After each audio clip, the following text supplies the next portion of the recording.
Telangana Kumbh Mela Asia ఖండంలోని అతిపెద్ద గిరిజనుల జాతరగా పేరుగాంచిన శ్రీ మేడారం సమ్మక్క సారలమ్మల జాతరలో 4 రోజుల పాటు కోటికి పైగా భక్తులు వస్తూ వెళ్తూ ఉంటారు. తనకు దొరికిన 3.5 తులాల బంగారం పుస్తెల తాడును సుమారు 6 లక్షల విలువ గల సొమ్ము పోగొట్టుకున్న బాధితురాలకు నిజాయితీగా అందచేసి తన మానవీయ కోణాన్ని చాటుకున్నారు పూర్ణిమ నాగేశ్వరరావు దంపతులు. పూర్ణిమ నాగేశ్వరరావు స్వస్థలం జయశంకర్ భూపాలపల్లి జిల్లా మహదేవాపూర్ మండలంలోని జడ్పీహెచ్ఎస్ పాఠశాలలో వ్యయమ ఉపాధ్యాయురాలుగా పనిచేస్తున్నారు పూర్ణిమ. నిజాయితీగా మానవీయ కోణాన్ని చాటుకున్న విషయం తెలుసుకున్న ఆమె తోటి ఉపాధ్యాయులు, స్నేహితులు, కుటుంబ సభ్యులు, బంధుమిత్రులు పలువురు పూర్ణిమ నాగేశ్వరరావు దంపతులను అభినందిస్తున్నారు. మేము ఈ మధ్య తెలంగాణ మహా కుంభమేళా అయినటువంటి మేడారం జాతరకు వెళ్ళడం జరిగింది.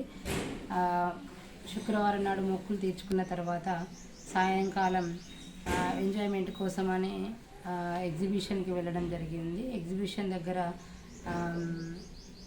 జాయింట్ వీల్ ఎక్కుతున్న క్రమంలో అక్కడ మెట్ల కింద మాకు ఒకటి బంగారు పుస్తెల తాడు కనిపించిన వెంటనే దాన్ని తీసుకొని భద్రపరిచి అక్కడ ఉన్నటువంటి వాళ్లకు అనౌన్స్ చేద్దాం, ఎవరిదైనా పోయి ఉంటుందని అనౌన్స్ చేద్దామన్న క్రమంలో అంతలోనే అక్కడ బాధితురాలు వచ్చి ఒక హోంగార్డ్కి మొరపెట్టుకుంటుంది.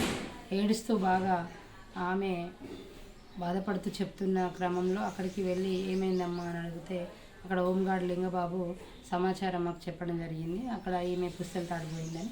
ఆ తర్వాత వెంటనే ఒక క్షణం కూడా ఆలోచించకుండా మేము ఆమెకు బంగారు పుస్తెల తాడు ఇవ్వడం జరిగింది. దాని విలువ 6 లక్షల వరకు, అంటే 3.5 తులాల వరకు ఉంటుంది పుస్తెల తాడు కలిపి. అది మొత్తం అప్పచెప్పడం జరిగింది. వెంటనే ఆమె సంతోషంతో మా దగ్గర ఆశీర్వాదం తీసుకొని చాలా ఆనందానికి గురై వెళ్ళిపోవడం జరిగింది.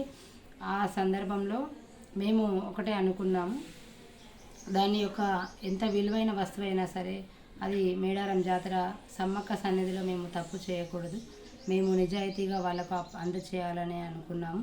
ఎందుకంటే ఎవరిని కూడా సమ్మక్క తల్లి, సారక్క తల్లి భక్తులను ఎవరిని కూడా ఇబ్బంది పెట్టకుండా ఉంటుంది. నమ్ముకున్న వాళ్ళకి అండగా నిలబడే అటువంటి సమ్మక్క తల్లి కాబట్టి మాకు ఎప్పుడు అండగానే ఉంటుంది, వాళ్ళకు కూడా అండగా నిలబడ్డదని అనుకుంటుంది.